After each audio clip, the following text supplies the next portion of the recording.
अस्सलाम वालेकुम बेटा, कैसे हैं आप लोग? अल्लाह ताला आप लोगों को खुश रखे। बेटा आज हम स्टार्ट करने जा रहे हैं हाइब्रिडाइजेशन। इम्पॉर्टेंट कंसेप्ट है। देखो बेटा, वीबीटी के कंसेप्ट के मुताबिक जिस एटम के वैलेंस शेल के अंदर अनपेयर्ड इलेक्ट्रॉन होते हैं, जितने हाफ फील्ड ऑर्बिटल होते हैं, जितने पार्शली फील्ड ऑर्बिटल होते हैं, उतने वो एटम क्या करता है, बॉन्ड बनाता है। लेकिन जब ये कंसेप्ट है हम बेरिलियम के ऊपर, बोरान के ऊपर, कार्बन के एटम्स के ऊपर अप्लाई करते हैं तो ये कंसेप्ट हमें फेल होता हुआ नजर आता है। कैसे कि बेरिलियम के पास 4 इलेक्ट्रॉन है। जब इसकी मैं ग्राउंड स्टेट इलेक्ट्रॉनिक कॉन्फ़िगरेशन लिखता हूँ, ग्राउंड स्टेट इलेक्ट्रॉनिक कॉन्फ़िगरेशन से मुराद ये है कि हर इलेक्ट्रॉन अपने अपने किस में रहे, शेल में रहे। बाई डिफ़ॉल्ट जो उनका एनर्जी लेवल है उसके अंदर क्या हो, वो मौजूद हो, उसे हम कहते हैं उसकी वो ग्राउंड स्टेट के अंदर क्या है, मौजूद है। तो इसके पास कितने इलेक्ट्रॉन हैं? 4 इलेक्ट्रॉन है। 1s2, 2s2, 2px0, 2py0, 2pz0। इसके पास pf कितने हैं इसके, यानी कि पार्शली फील्ड ऑर्बिटल कितने हैं? 0 है। तो वीबीटी के मुताबिक ये 0 वैलेंट है, ये कोई बॉन्ड नहीं बनाएगा। जब हम बोरान की बात करते हैं, 5 इलेक्ट्रॉन है। 1s2, 2s2, 2px1, 2py0, 2pz0। इसके जब हम पीएफ देखते हैं, पार्शली फील्ड ऑर्बिटल देखते हैं, वो 1 आता है, तो इसका मतलब है ये एक बॉन्ड बनाता है। वीबीटी के कंसेप्ट के मुताबिक इसकी वैलेंसी क्या होनी चाहिए? 1 होनी चाहिए। जब कार्बन के हम देखते हैं तो इसके पास पीएफ कितने आते हैं? 2 आते हैं। पार्शली फील्ड ऑर्बिटल क्या है? 2 है। तो वीबीटी के कंसेप्ट के मुताबिक कार्बन क्या होती है? बाइवेलेंट होना चाहिए। लेकिन जब हम इनकी रियल वैलेंसी चेक करते हैं तो बेरिलियम बाइवेलेंट होती है, बेरिलियम 2 बॉन्ड बनाता है। अगर हम बोरान की बात करें तो वो ट्राइवेलेंट एटम है, बोरान के 3 बॉन्ड होते हैं। और कार्बन की बात करें तो वो कितने बॉन्ड बनाती है? 4 बॉन्ड बनाती है। तो कार्बन का एटम जो है वो क्या है? ट्राइवेलेंट है। इसका मतलब क्या होगा कि वीबीटी का कंसेप्ट जो है, इनकी ग्राउंड स्टेट इलेक्ट्रॉनिक कॉन्फ़िगरेशन को अगर देखें तो इनकी बॉन्डिंग को एक्सप्लेन नहीं करा। तो साइंटिस्ट ने ये सोचा कि हो सकता है कि ये एटम अपने किसी इलेक्ट्रॉन को क्या करते हैं? ऑक्साइड करते हैं। यानी कि 2s से नेक्स्ट जो एम्प्टी p ऑर्बिटल है, px है, py है, pz है, उसके अंदर क्या कर देते हैं? प्रमोट कर देते हैं। सवाल ये उठता है, s की एनर्जी तो कम है, p की एनर्जी तो क्या है? ज्यादा है। तो एनर्जी कहाँ से आएगी? एक तो इस क्वेश्चन का आंसर हमने ढूंढना है। दूसरी बात ये है, चलो मान लिया कि ये एनर्जी कहीं से उधार ले लेते हैं, इसने 2s के एक इलेक्ट्रॉन को इधर भेज दिया, तो कितने हो गए इसके पास? पार्शियल फील्ड ऑर्बिटल क्या हो गए? 2 हो गए। यानी कि अनपेयर्ड इलेक्ट्रॉन कितने हो गए? 2 हो गए। अब वीबीटी के मुताबिक ये क्या है? बाइवेलेंट है, बेरिलियम 2 बॉन्ड बना सकती है। हो सकता है कि बोरान ने भी ऐसे किया हो कि अपने 2s के इलेक्ट्रॉन को कहाँ पे भेज दे? 2p y के अंदर भेज दे, और कितने अनपेयर्ड इलेक्ट्रॉन कर ले? 3 अनपेयर्ड इलेक्ट्रॉन कर ले, यानी कि पार्शियल फील्ड ऑर्बिटल उसके कितने हो जाए? 3 हो जाए। तो अब ये क्या हो सकता है? ट्राइवेलेंट हो सकता है। कार्बन इसी तरीके से अपने 2s के इलेक्ट्रॉन को 2pz के अंदर क्या कर दे? प्रमोट कर दे, तो इसके भी कितने अनपेयर्ड इलेक्ट्रॉन हो जाएंगे? 1 2 3 4। तो अब ये एटम भी 4 बॉन्ड बनाने के क्या हो सकता है? अकॉर्डिंग टू वीबीटी काबिल हो सकता है। लेकिन मसला फिर भी हल नहीं होता। क्यों? देखिए बेटा, जब भी हम किसी नेचुरल कंपाउंड के अंदर हम कार्बन की वैलेंसी को चेक करें, फॉर एग्जांपल CH4 है, CH4 के अंदर कार्बन हाइड्रोजन के कितने बॉन्ड हैं? 4 बॉन्ड हैं। हर बॉन्ड की लंबाई आपस में बराबर है। कार्बन हाइड्रोजन का ये बॉन्ड भी 110 एंगस्ट्रॉम के बराबर है, ये भी 110 एंगस्ट्रॉम के बराबर है, यानी कि चारों बॉन्ड्स की लंबाई आपस में क्या है? बराबर है। इसी तरीके हर बॉन्ड की जो एनर्जी है वो क्या है? बराबर है। जितनी इस बॉन्ड को तोड़ने के लिए एनर्जी की जरूरत होगी, दूसरे बॉन्ड को तोड़ने के लिए भी इतनी ही एनर्जी की क्या होगी? जरूरत होगी। यानी कि कार्बन हाइड्रोजन को बॉन्ड्स को की जो उसकी बॉन्ड एनर्जी है वो है 439 किलो जॉल पर मोल। लेकिन जब हम वीबीटी के मुताबिक देखते हैं तो s की एनर्जी कम है। चलो px, py, pz की एनर्जी क्या है? बराबर है।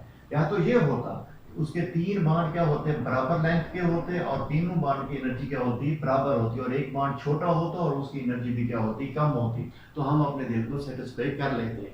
लेकिन हालात कुछ यूं हैं कि हर बॉन्ड इक्वल लेंथ का है, इक्वल एनर्जी का है, तो वीबीटी का कंसेप्ट उसकी बॉन्डिंग नेचर को तो एक्सप्लेन कर रहा है, ना तो वो कार्बन की इक्विवेलेंट टेट्रावेलेंसी को एक्सप्लेन कर रहा है, ना वो बोरॉन की इक्विवेलेंट ट्राइवेलेंसी को एक्सप्लेन कर रहा है, ना वो बेरिलियम की इक्विवेलेंट बाइवेलेंसी को क्या कर रहा है, एक्सप्लेन कर रहा है। फिर सुनने ये देखें कि हाइड्रोजन अपना जो 2s है इसकी एनर्जी कम है, px py pz की एनर्जी क्या है, बराबर है। या तो ये होते कि 3 बॉन्ड CH4 के अंदर बराबर एनर्जी के होते, एक कम एनर्जी का होता, हम मान लेते, या s स्फेरिकल है, p डंबल शेप होता है, 3 की जो लेंथ है वो क्या होती, बराबर होती, एक बॉन्ड जो है वो छोटा होता, तब भी हम मान लेते। लेकिन होता क्या है कि नेचुरली हर बॉन्ड की carbon hydrogen bond CH4 equal length क्या है, 110 एंगस्ट्रॉम का है, और बॉन्ड एनर्जी जो है कार्बन हाइड्रोजन की वो क्या है, 439 किलो जूल पर मोल। इसका मतलब क्या हुआ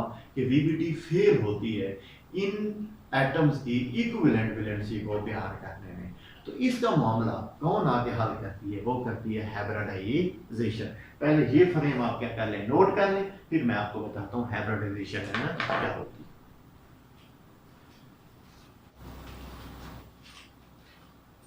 जी बेटा कर लिया कॉपी, चले।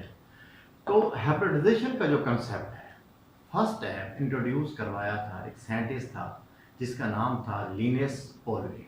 उसने ये कहा था कि जब ये एटम बॉन्ड बनाने जा रहे हों उस वक्त अपने इन एटॉमिक ऑर्बिटल को इंटरमिक्स करते हैं, ताकि इसके नतीजे में जो न्यू ऑर्बिटल बने उनकी एनर्जी और उनकी शेप आपस में क्या हो, सेम हो, ताकि उससे बनने वाले एटम सेम एनर्जी और सेम शेप के हो सके। इस प्रोसेस को हम क्या कहते हैं, हाइब्रिडाइजेशन कहते हैं। और जो न्यू ऑर्बिटल बनते हैं उन्हें हम हाइब्रिड ऑर्बिटल कहते हैं। फॉर एग्जांपल कोई एटम है अपने s ऑर्बिटल को p के साथ क्या करता है, इंटरमिक्स करता है, उसके नतीजे में जो न्यू ऑर्बिटल बनेगा उसे हम हाइब्रिड ऑर्बिटल कहेंगे। अब उसको s भी नहीं कहेंगे, उसे हम p भी नहीं कहेंगे, उसका नाम जो होगा इस s और p को मिला के पढ़ेंगे, sp हाइब्रिड ऑर्बिटल का क्या देंगे, नाम देंगे। अब ये जो हम ऑर्गेनिक केमिस्ट्री पढ़ेंगे इसके अंदर ज़्यादातर हम 3 तरह की हाइब्रिडाइजेशन क्या करेंगे, स्टडी करेंगे, sp3, sp2 and sp। For example carbon का एटम है, उसके 2s की एनर्जी कम है और px, py और pz की एनर्जी इनसे क्या होती है, ज़्यादा होती है, और वो चाहता है कि मैं अपने इस 2s को इन तीनों के साथ क्या करूं, मिक्स करूं। तो इस मिक्सिंग का नाम क्या होगा, sp3 हाइब्रिडाइजेशन होगा। और इसके नतीजे में जो हाइब्रिड ऑर्बिटल बनेंगे वो क्या कहलाएंगे, वो कहलाएंगे sp3 हाइब्रिड ऑर्बिटल, और उनकी तादाद कितनी होगी, 4 होगी। क्यों कि हम एटॉमिक ऑर्बिटल कितने मिक्स कर रहे हैं, 4 एटॉमिक ऑर्बिटल मिक्स कर रहे हैं, तो इसके नतीजे में 4 हाइब्रिड ऑर्बिटल बनेंगे। अगर कार्बन का एटम चाहता है कि मैं अपने 2s को, देखिए s को उसने हर हाल में मिक्स करना है, किसके साथ, p के साथ, क्योंकि इन तीनों की एनर्जी क्या है, सेम है। मसला इस s का है, इसकी एनर्जी कम है, इससे बनने वाला जो बॉन्ड था वो कम एनर्जी का था। हम चाहते हैं इसकी एनर्जी और इनकी एनर्जी आपस में क्या हो जाए, सेम हो जाए। तो अगर वो चाहता है कि इस 2s को इन दो अपने जो है p ऑर्बिटल है, px और py, इनके साथ मिक्स करें, तो इसके नतीजे में जो हाइब्रिड ऑर्बिटल बनेंगे उनकी तादाद क्या होगी, 3 होगी, और उसे हम क्या पढ़ेंगे, sp2 हाइब्रिड ऑर्बिटल। और एक जो उसका ऑर्बिटल है 2pz, ये वैसे का वैसा रह जाएगा, अनहाइब्रिड रह जाएगा। अगर कार्बन का एटम अपने इस 2s को और एक p के साथ मिक्स करना चाहता है, इसके नतीजे में जो हाइब्रिड ऑर्बिटल बनेंगे उसे हम किसका नाम देंगे, sp हाइब्रिड ऑर्बिटल का नाम देंगे। और हाइब्रिडाइजेशन क्या कहलाएगी, sp हाइब्रिडाइजेशन कहलाएगी। और 2 ऑर्बिटल वो अपने वैसे के वैसे छोड़ देगा, वो अनहाइब्रिड रहेंगे। ठीक है, अब ये जो हाइब्रिड ऑर्बिटल बनेंगे sp3 हाइब्रिडाइजेशन के नतीजे में कितने बनेंगे, 4 हाइब्रिड ऑर्बिटल बनेंगे जिनको हम sp3 कहेंगे। sp2 हाइब्रिडाइजेशन के नतीजे में 3 हाइब्रिड ऑर्बिटल बनेंगे जिनका नाम होगा sp2, और sp हाइब्रिडाइजेशन के नतीजे में 2 हाइब्रिड ऑर्बिटल बनेंगे जिनका नाम क्या होगा, sp।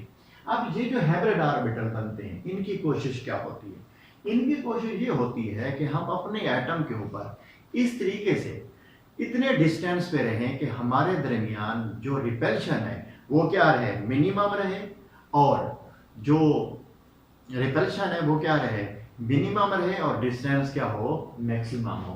तो ये चार हाइब्रिड ऑर्बिटल अपने दरमियान अगर एंगल 109.5 का रख लें तो इनके दरमियान डिस्टेंस क्या होता है, मैक्सिमम होता है, और रिपल्शन क्या होती है, उस वक्त मिनिमम होती है।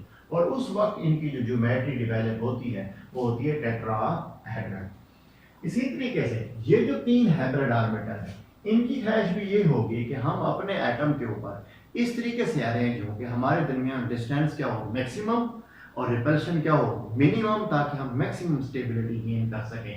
तो ये जो तीन हाइब्रिड ऑर्बिटल हैं ये इनके दरमियान मैक्सिमम डिस्टेंस तब आ सकता है जब ये तीनों के तीनों एक दूसरे से 120 के डिस्टेंस पे हैं, और सॉरी 120 के एंगल पे अगर इनके दरमियान 120 के एंगल हो तो मैक्सिमम क्या होगा, डिस्टेंस होगा। यानी कि ये ऐसे रहना क्या करेंगे, पसंद करेंगे।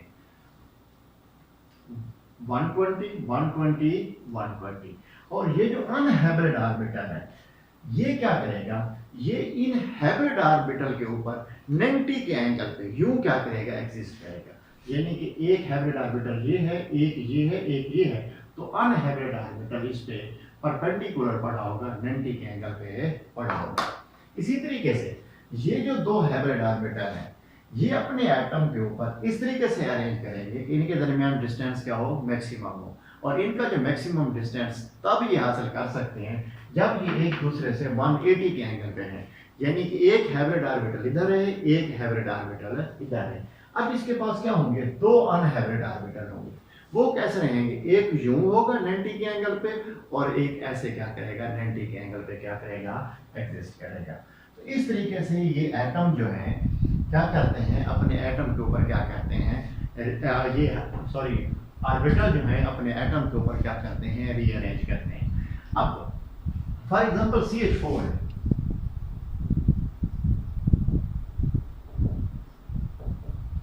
अब देखें जब sp3 हाइब्रिडाइज कार्बन होगी वो ऐसे होगी। अब जो हाइड्रोजन है अगर मैं उसकी इलेक्ट्रॉनिक कॉन्फ़िगरेशन करूं तो वो है 1s1। तो हर हाइड्रोजन का एक एटम आएगा वो इसके साथ अपना s क्या करेगा, ओवरलैप करेगा। दूसरा हाइड्रोजन का एटम इस हाइब्रिड ऑर्बिटल के साथ ओवरलैप करेगा। तीसरा हाइड्रोजन का एटम इस हाइब्रिड ऑर्बिटल के साथ ओवरलैप करेगा। और चौथा एटम इस हाइब्रिड ऑर्बिटल के साथ क्या करेगा, ओवरलैपिंग करेगा। यानी कि कार्बन हाइड्रोजन का जो बॉन्ड बनेगा इसके sp3 और इसके s ओवरलैपिंग से क्या होगा, ये और इनके दरमियान एंगल कितना होगा, 109.5 का, और ज्योमेट्री क्या होगी, टेट्राहेड्रन। इसी तरीके से अगर कार्बन का एक एटम जिसकी हाइब्रिडाइजेशन क्या है, sp2 है, वो ऐसे होगा और दूसरे sp2 हाइब्रिडाइज्ड एटम से आके मिलता है। यानी कि दो कार्बन के एटम है, एक भी sp2 हाइब्रिडाइज्ड है, दूसरा भी sp2 हाइब्रिडाइज्ड है, जो ही ऐसे आके मिलेंगे तो ये इसका sp2 हाइब्रिड ऑर्बिटल इसके sp2 हाइब्रिड ऑर्बिटल से हेड टू हेड ओवरलैपिंग करेगा। यानी कि कार्बन कार्बन के दरमियान जो सिग्मा बॉन्ड बनेगा वो sp2 एंड sp2 ओवरलैपिंग से बनेगा। अब फॉर एग्जांपल दो हाइड्रोजन आती हैं, एक हाइड्रोजन इसके साथ क्या करती है, ओवरलैप करती है। दूसरी हाइड्रोजन इस हाइब्रिड ऑर्बिटल के साथ ओवरलैप कर सकती है। तीसरी हाइड्रोजन आती है वो इसके साथ ओवरलैप कर जाती है। चौथी हाइड्रोजन का एटम आता है वो इसके साथ ओवरलैप कर जाता है। तो गोया कार्बन हाइड्रोजन के जो चार बॉन्ड बनेंगे वो किस तरीके से बनेंगे, sp2 एंड s ओवरलैपिंग से बनेंगे। अब रह गया कौन सा, ये pz अनहाइब्रिड ऑर्बिटल। अब ये क्योंकि पैरेलल मौजूद है और इनके दरमियान जब पैरेलल ओवरलैपिंग होगी तो कार्बन कार्बन का जो पाई बॉन्ड है वो py और pz और pz की पैरेलल ओवरलैपिंग से बनेगा। तो इस तरीके से बेटा ये इथीन का मॉलिक्यूल की जो डायग्राम होगी वो क्या आ जाएगी, सामने आ जाएगी। इसी तरीके से अगर कोई एटम है वो sp हाइब्रिडाइज्ड है तो उसकी इस तरह की क्या होगी, डायग्राम होगी।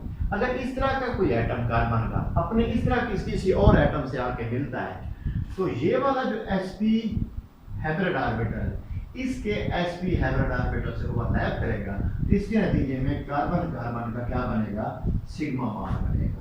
वो किससे होगा, इसकी sp और sp ओवरलैपिंग से। तो एक हाइड्रोजन का एटम है वो इसके साथ आके क्या करता है, ओवरलैप। दूसरा एटम इसके साथ आके क्या करता है, ओवरलैप करता है। इसके अंदर जो दो कार्बन हाइड्रोजन के बॉन्ड बनेंगे वो बनेंगे किस ओवरलैपिंग से, वो बनेंगे sp एंड s ओवरलैपिंग से।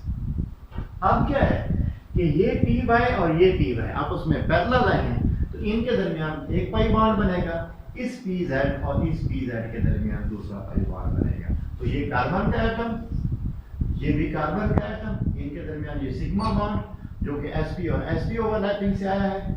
ये कार्बन और ये हाइड्रोजन का एटम, इनके दरमियान जो सिग्मा बॉन्ड आया है वो किस वजह से है, sp और s ओवरलैपिंग से। इसी तरीके से ये भी sp और s ओवरलैपिंग से। एक पाई बॉन्ड किस वजह से बनेगा, py और py की वजह से, और दूसरा पाई बॉन्ड किस वजह से बनेगा, pz और pz की ओवरलैपिंग से। इसको कॉपी कर ले। अब मैं आपको पढ़ाता हूँ कौन सी चीज़ कि हम हाइब्रिडाइजेशन कैसे निकालेंगे और इन हाइब्रिड ऑर्बिटल की और मजीद कौन सी प्रॉपर्टीज हैं, इनको हम स्टडी करते हैं। पहले इनको क्या करना है, आप कॉपी करें।